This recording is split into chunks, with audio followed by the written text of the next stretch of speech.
And for today's van life and camping episode, tuloy ang kwento natin dito sa Laguna. Ngayon ko na talaga nakita na pakadami talaga mga ancestral house dito. Ayun o, ay parang alam ko yun. At ngayong araw, pupunta tayo ng Cavinti, ang tinaguriang the glamping capital of the Philippines. Tuwang-tuwa ako dito sa radyo na to. Kaya ipunin na ang buong pamilya. Oras na para kumalma.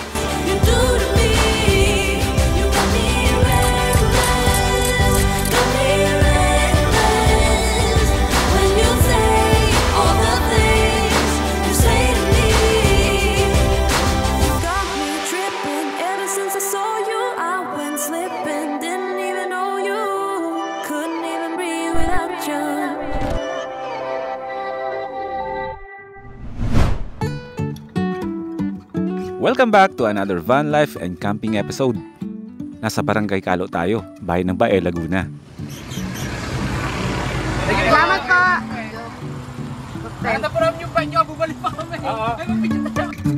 Kung nakikita nyo man kami dalawa ni Prisha na nasa Bulacan, Cavite, Nueva Vizcaya, dito talaga siya nakatira. Mas mahal ka na mama ko. Ikaw nga dyan yung malambing na sa mama mo, nagulat nga ako eh. Ikaw Bakit ikaw ang inaasikaso? Bakit ikaw ang mahal? Siyempre. Siyempre. Ganon? Hindi, sabi ko, napansin ko. Malambing ka na ngayon sa mama mo. Malambing ako. Kaya nga. Si Jennifer po ba ay malambing sa'yo? Naku, matake yan. Pero ngayon po parang napapansin ko malambing siya. Yan ang uutos eh. May inuutos ka lang. Hoy mama, ganyan ka din! Pag may kailangan ka!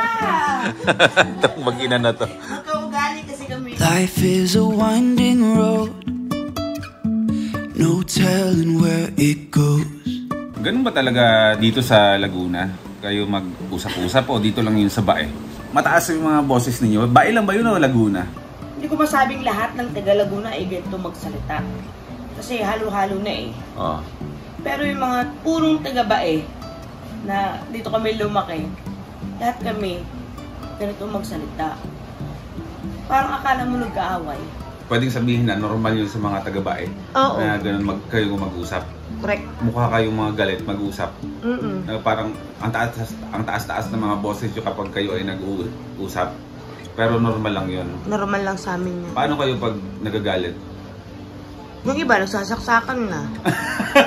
Dito sa amin, akala mo na isang araw, may nagkakagulo. Alam, may kagulo yun sa baba. Yung pala, basketball lang yung pinag-uusapan. Oo, ganun lang. Kaya wag na kayong magtaka kung ganito siya magsalita.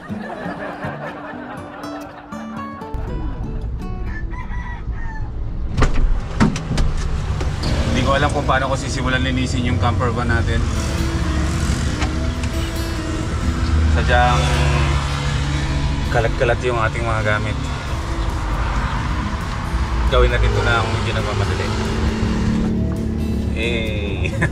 Hindi ko na alam kung saan ko ilalagay yung mga ibang gamit ko kasi nga nandito na to eh, nabawasan ako ng mga pagsasabitan ba. Alam nyo to? Ang tawag dito sa tinapay na to, dito sa Laguna, kalihim. May mga lugar na ang tawag dito is panderegla. I-comment nyo sa comment section kung anong tawag nito, klaseng tinapay na to sa lugar ninyo.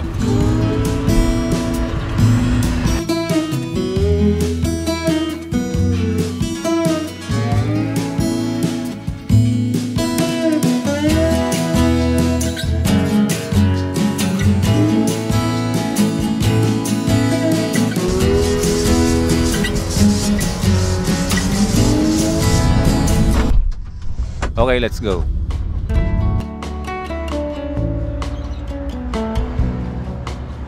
Alam mo yung power station natin? 16% lang wala. Ang ikli pa naman ng biyahe natin ngayon. Pero tignan natin at least, di ba? Oo, para malaman natin kung gano'n siya kabilis. Okay, mga first timers, let's go. May iba na yung view nyo ngayon.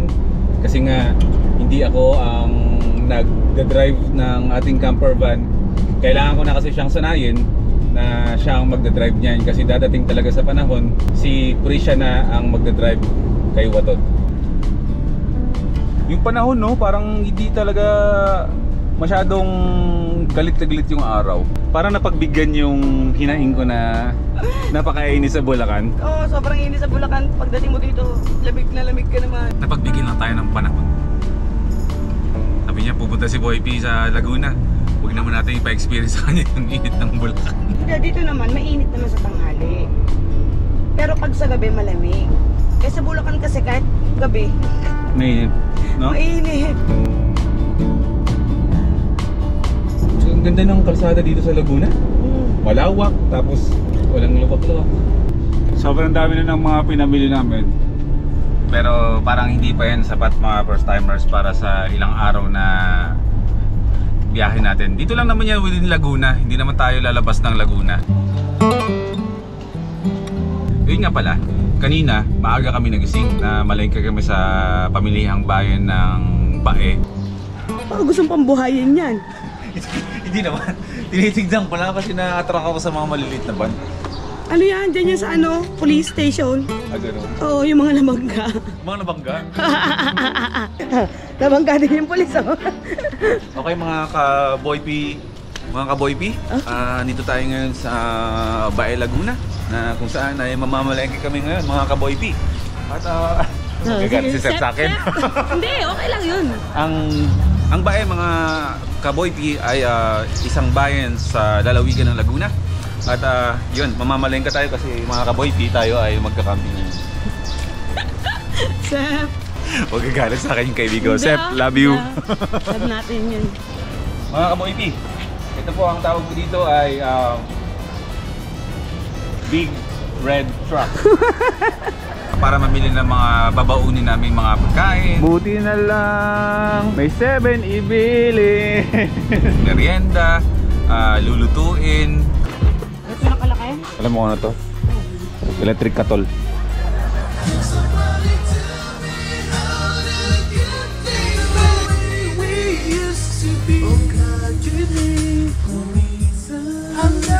Abandon me.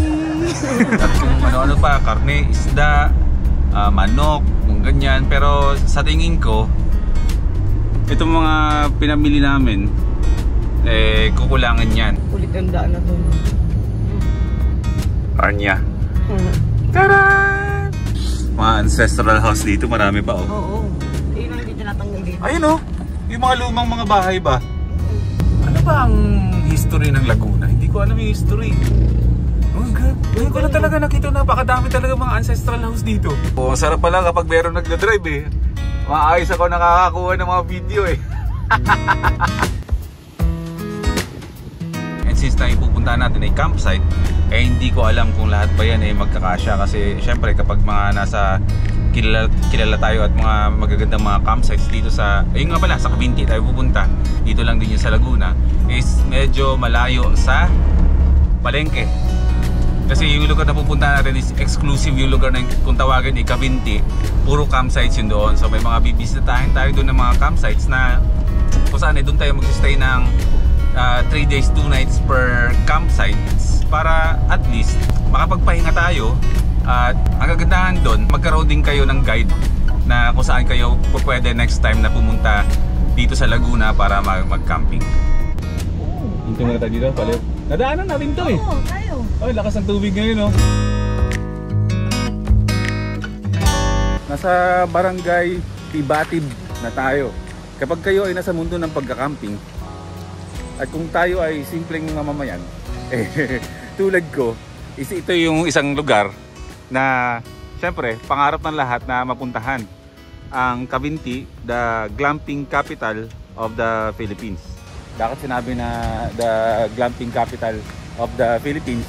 Kasi nga yung mga campsites dito mga first timers is ibang klase. As in, kung gusto mo talagang ma-relax, gusto mo talagang makapagpahinga, gusto mo talaga ng magandang tanawin, dito yan sa Cavinti. Makapagpahinga tayo ngayon ng maayos, sa maayos na lugar. Mamahal, nung Cavinti, pang mayaman? Parang budget friendly siya sa may mga budget. Oo. Dahil nga maganda yung lugar, papangarapin mo rin talagang mapuntahan. Oo. Kasi diba, tulad sa atin, nagka-camping tayo. Not every time naman, o lahat na lang ng panahon na nagka-camping tayo, tayo sa raw. Not every time nasa beach o not every time nasa kabundukan. So kumbaga malawak ang mundo ng ginagalawan natin eh. So hindi masama na pumunta rin tayo sa mga campsites na magaganda talaga. Saka wala rin naman para sa akin, wala naman sa campsites talaga yun. Wala talaga yun. Nasa experience talaga kung paano ka magka-camping ba. Pero malaking factor talaga na yung campsite. Tahimik. Maayos. Oo. Kahit na maraming tao, basta tahimik. All goods ako sa ganun. Mahirap yung walang tao, pero meron kang narinig.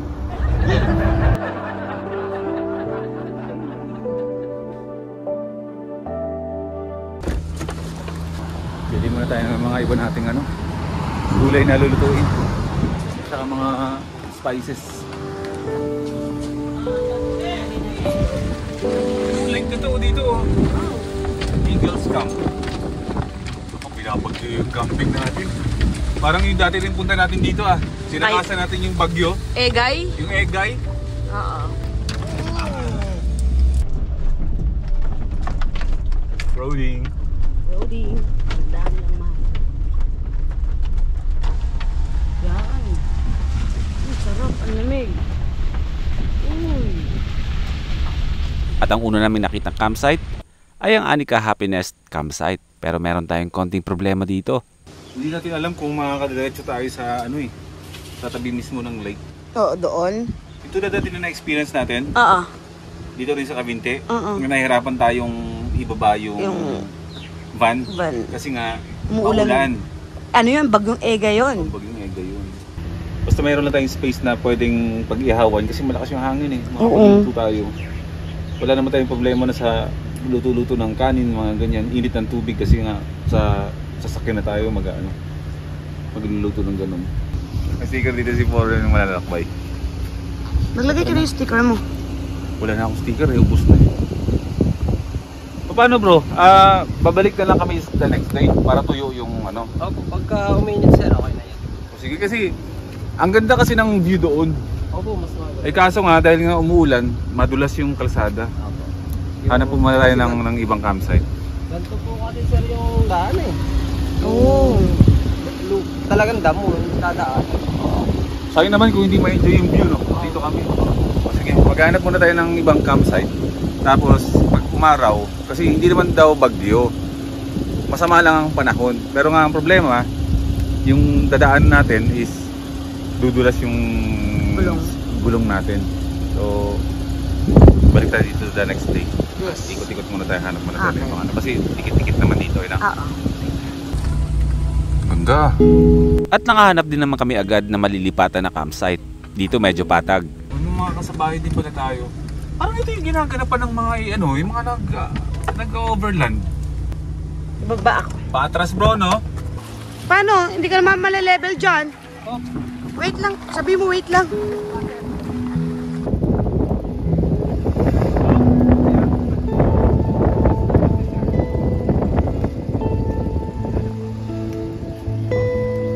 Sige pa. Oo. Up. Ang galing. Na-level siya. Ha, kulit. Galing nga. Galing. Ang galing lang. Kahit na hindi level yung lupa, may pagganito dito sa Katmon campsite. Mga staff and crew dito, maraming salamat po sa pag-assist para maipantay. Dito, napakaganda ng ating view. Pagbubukas tayo mamaya ng rooftop dyan para ma-experience natin bukas yung umaga dito kung gaano kaganda. Ano yan? Kaliraya Lake ito. Lomot Lake. Ba't ba ako lagi nagkakaliraya? Iba yung Kaliraya eh. Alam ko naman kadugtong dito yun, pero Lumot Lake. Dito yan sa Cavite. Pangalan ng campsite natin, Katmon Campsite. Shoutout sa mga staff and crew na nag-assist sa atin dito para may pantay yung ating sasakyan. Malaking bagay po. Malaking bagay. Ito nga pala. I-check nga pala natin yung ating power station tulad ng sinabi ko kanina. Yung binahe natin walang 50 kilometers no from Bae, di ba? So, kung sabihin natin mga 1 oras at kalahati tayong bumiyahe, umalis tayo ng 16%. yung power na laman ng ating Bluetti. Off ko muna. Ngayon natin malalaman kung gaano siya kabilis mag-charge sa loob ng 1 oras at kalahati from 16%. Tingnan natin, dito natin malalaman. So from 16%, 42% na siya. Grabe, napakalakas mag-charge. Alam mo kung ilan? Umalis tayo ng 16%, 1 oras kalahating biyahe, 46%. Grabe. Eh tayo ano na yan, maghapon na natin yun. Oo, kung dati kasi bumabiyahe kami as in maghapon na yun, hindi namin mapuno-puno yung Bluetti na yan. Lakas. So parang sabi nating tuloy-tuloy na biyahe sa loob ng 3 oras, kaya niyang punuin ito. Itong ano na to, 2,000 watts na power station. Pag napupunta tayong Kabinti, ganito talaga yung weather, no? Hard cold. Oo, wala yung ganun. At imbis na ako magsiset-up ng ating roof tent, nagpresenta na si Prisha. Kasi daw kailangan daw niya makasanayan na buksan ito. Aba. Tandaan. Tandaan lang. Tuntua eh. Hindi na tayo pabalik-balik kung may kukunin. Pero meron naman tayo dito. Ay, umiinit! Baka makasagap tayo ng balita. Shoutout muna to Tito Paps. Yeah. Yan, sa vlog niya to binigay sa akin. Naregaluhan niya ako ng transistor na old school. As in literal na old school, hindi yung mga USB. Tignan niyo to yung mga kaidaran ko. Alam niyo to. Ito yung radyo natin sa mga probinsya natin. Radyo ng lolo nyo. Chan! Di ba? Oh, lumang-luma yun. Kasi ito talagang analog. Traditional radio, transistor kung tawagin sa probinsya. Siguro makakasagap tayo dito ng balita. Ng estasyon, hindi balita.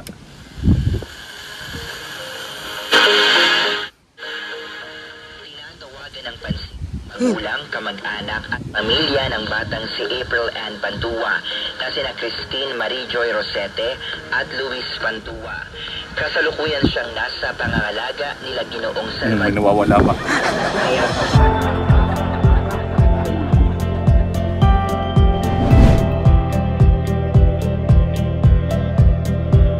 Agad na nagluto si Prisha ng aming makakain.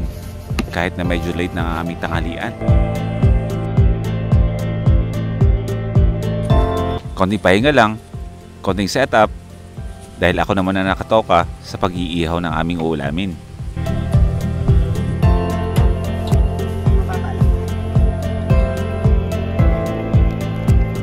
Sarap niyan. Tanghali natin alas 3. Okay lang, bawi tayo. Kain tayo marami. Kaya marami, di ba? So ano kaya mamayang maging hapunan natin? Kasi ganito lang gagawin natin dito eh. Kain, luto, tulog, Bento. edit ako, pahinga, ganyan. Sarap din mapunta sa mga campsites na ganito.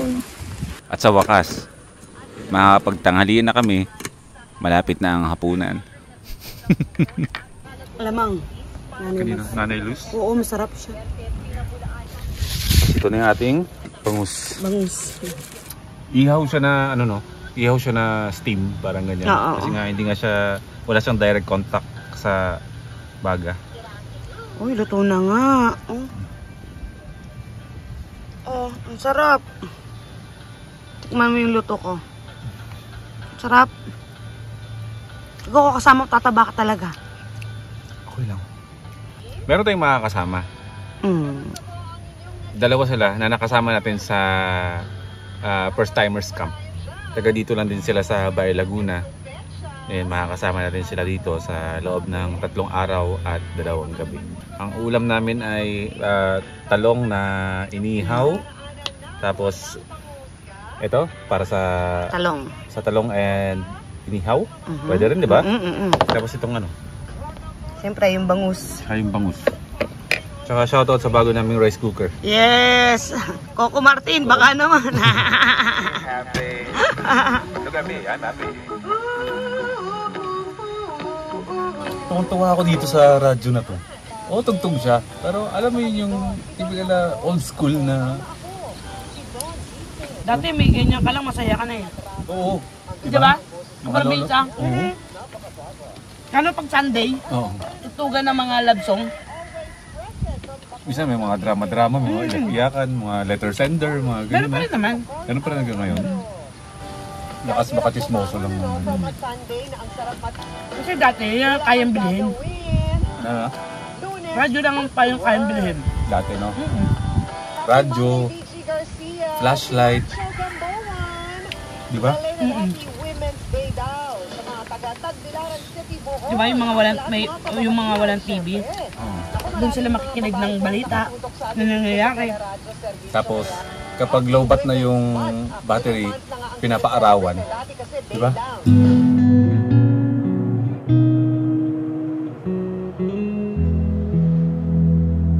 Ang sarap alalahanin ng mga panahon na tayo ay bata pa, di ba? Tulog. Tulog. Tingnan ko nga kung tulog talaga.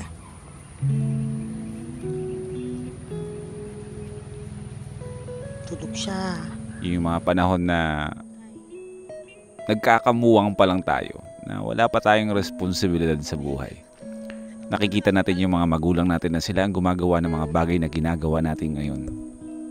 Pero alam nyo ba, nadadating din ang panahon na ang mga anak na natin ang aalala kung ano yung mga nakagis na natin ngayon. Napakabilis ng panahon. Ang sarap lang alalahanin. Diba? Alko, ano ulam natin? Ha? Ano ulam? Tuyo. Sige. Bilis mo kausap. Gusto ko din yun eh. Lamig kasi. Oo. Marami ka bang tuyong dinala dyan? Oo, marami akong binili kay mama. O sige, magtuyo lang tayo. Tapos may tira pa tayo, di ba? Oo, Na bangus. bangus. Goods na yan. Goods na. Anong oras na ba? Wait lang. 8:30 na ng gabi. Hindi nakarating yung mga inaantay natin. Bukas daw ng umaga. Bukas na daw sila. Mm-mm. So ayan. Sige, magluluto na tayo. Magluluto na kami. Pasarap siya ng tulog eh. Ako naman eh, habang tulog siya, nag-edit lang ako ng vlog na to na pinapanood nyo. Ganyan ang buhay ko talaga sa camping. Hati-hati yung oras. May oras na pagpapahinga, may oras na nagtatrabaho, ganyan. Sarap lang na pagsasabay mo yung dalawang bagay sa isang sitwasyon. Di ba? Gusto ko ng tuyo. Tapos pahinga na. Tapos ituloy na natin yung kwento natin bukas. Kasi wala naman na eh. Tsaka nag-aamog dito guys. Sobrang lamig dito. Wala akong dalang jacket. Puti na dala-dala ko itong kumot na to. Sapat na itong kumot na to. Masarap alalahanin ng mga panahon na tayo ay bata pa, di ba? Yung mga panahon na nagkakamuwang pa lang tayo. Wala pa tayong responsibilidad sa buhay. Kahit ganun yung tuyo, no? Kahit mabaho, ang bango sa ano. Tapos pag tag-ulan, maaamoy mo sa kahit bahay, may inggit ka, mapapabili ka din. Di ba? Totoo yan, di ba? Pag naamoy mo, uy, tuyo. Gusto mo na rin yung ulam mo, tuyo.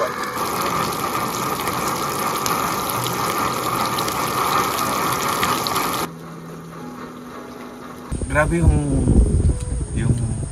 tuyo, no? Sabihin mo lang tuyo lang siya. Pero once na kinain mo siya sa tamang oras kung kailan siya dapat talaga kainin. Sobrang sarap talaga niya.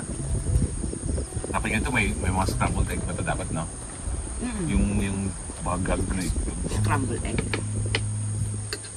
may natala pa naman, di ba? Alin? Ano? Tuyo? Oo, meron. Madami yan? Binili ko kay mama. Good.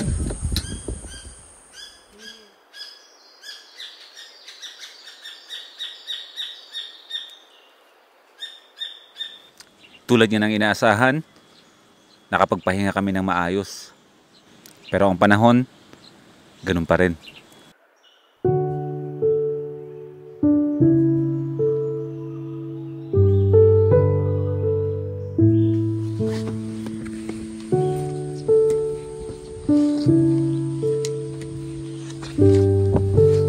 Ay, lamig.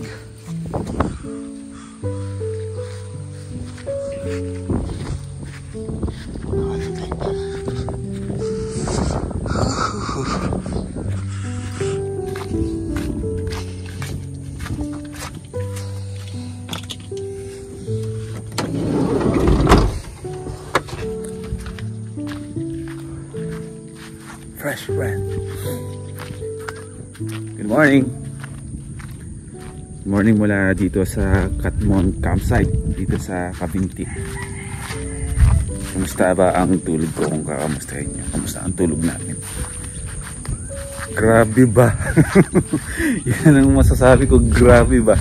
Kasi sobrang lamig talaga nung lugar na to. Hindi ko siguro dahil sa panahon ba o kung talagang normal lang ba dito sa Cavinti yung ganitong klima na laging gloomy, maambon.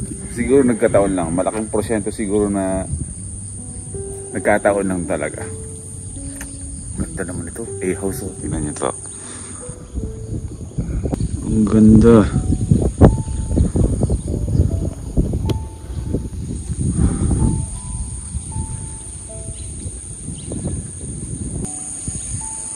Ang alam ko, pwedeng gamitin itong pool kapag kayo ay nag-rent dito. Pero hindi yung buong A-house, yung nasa ilalim lang. Tapos exclusive yata kayong gumamit ng pool kapag kayo nag-rent dyan. Grabe yung lugar. Sobrang lamig. Parang wala ka sa Laguna. Akala naman nating malamig ang Laguna. Pero hindi naman to the point na talagang parang nangingisay kami ng madaling araw. Agawan kami ng kumot. Tapos pero overall masarap ang tulog namin. Si Prisha tulog pa. Mamaya pa yung gigising. Mamaya pa yan. Kahapon nagtanong kami kung magkano yung mga rentals ng mga kubo na yan katabi ng camper van. Si Prisha mamaya magpapaliwanag sa inyo kasi kabisado niya yan eh. Ngayon ako makakalimutin ko. Si Prisha mag-explain mamaya para kapag after nyong mapanood itong vlog na to at gusto nyong pumunta dito, at least meron na kayong idea. Floating kubo na pwede rentahan. Pero yata ang alam ko 1.5 yata ito daytime. Maghapon na yan. Pwede kayo mag-celebrate yung birthday dito kung gusto nyo. Barkada, ganyan. Hindi ko lang sure kung pwede mag-ihaw-ihaw dito.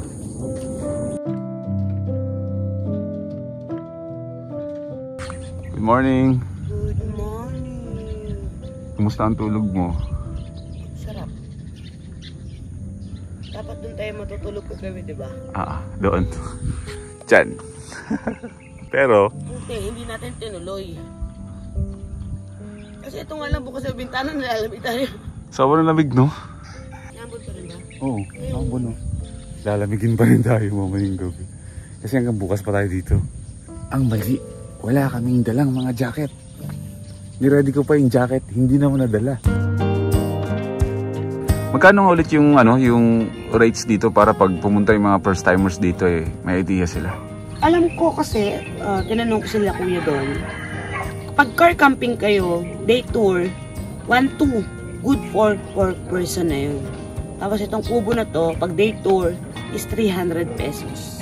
Pag overnight naman kayo car camping, 2,000 pesos, good for 4. Tapos itong kubo na to, pag overnight, 500 pesos. Tapos meron sila doon floating kubo. Doon sa floating kubo naman is 1.5. Bahala kayo kung gusto nyo mag-overnight, gamitin, or day tour. Pwede kayo dun maghapunan, or pag trip nyo namang magkakaibigan, magpamilya na mag-shot-shot, pwede dun. Sa CR naman, napakadaming CR dito. So, hindi kayo mamumulay sa CR. Mamili kayo kung saan nyo gusto. And then, malinis din naman sila.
pahinga mo? Oo, ang sarap ng tulog ko.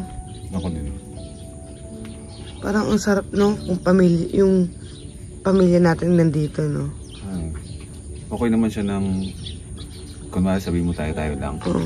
Pero mas may enjoy kasi ng pamilya. Oo. O sabihin natin magbabarkada kapag kayo ay madami pumunta dito. Kasi maraming pwedeng gawin eh. Tapos may mga kayak pa dyan. Ayun, no? Hindi ka mababoring. Mas magandang pupuntahan kapag kasama mo yung family mo. Oo, pati ito yung lugar na talaga makakapag-relax ka. Ano bang kakainin natin? Umagahan? Oo. Bread. Yun lang, no? Oo, bread lang. Sige. Magtsaka na din. Mamaya-maya, dumating na ang mga kaibigan natin. Paro-parong bukid na nagmo-motor-motor. Andiyan na yung mga kasama natin. Sa wakas, may makakausap na rin si Prisha. Alala ko yung dant natin. Ito, ganito. Nasaan na nga ba yun? Sabi mo ko sa'yo. Hindi ko na makita kung nasaan yun. Kasi most of the time, maliban sa tahimik ako, puro lang editing ang ginagawa ko. Tayo magsaswimming. Yan? Oo. Buhay din. Uy, walang buhaya yan. Dito ako maligo sa lake.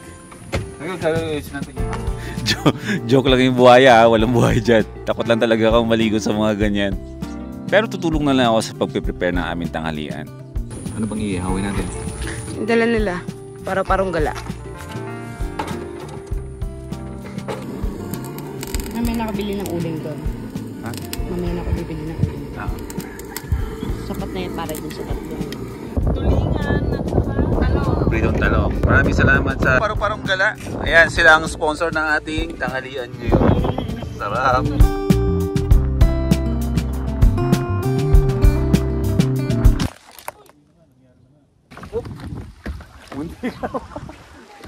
Ay, nako, yung panahon, di na tayo tinigilan talaga. Wala na, matutulog na naman tayo mamayang gabing ano to. Maulan. Kumusta kayo dyan? Maliligo ba kayo? Hindi. Pangin na naman at maulan. Kayong dalawa, hindi kayo maliligo? Duwag ako sa ganito eh. O siya, sige na mga first timers, tatapusin na natin ang ating camping episode ngayon. Meron pa kami isang gabi dito pero ito na yung panahon naman para makapagpahinga na chill-chill na wala nang gagawin kundi magpahinga. So magkita-kita ulit tayo sa next vlog. Tuloy ang camping natin dito sa Cavinti. Bye-bye. Yeah, I just wanna be forever young. Yeah, I just wanna be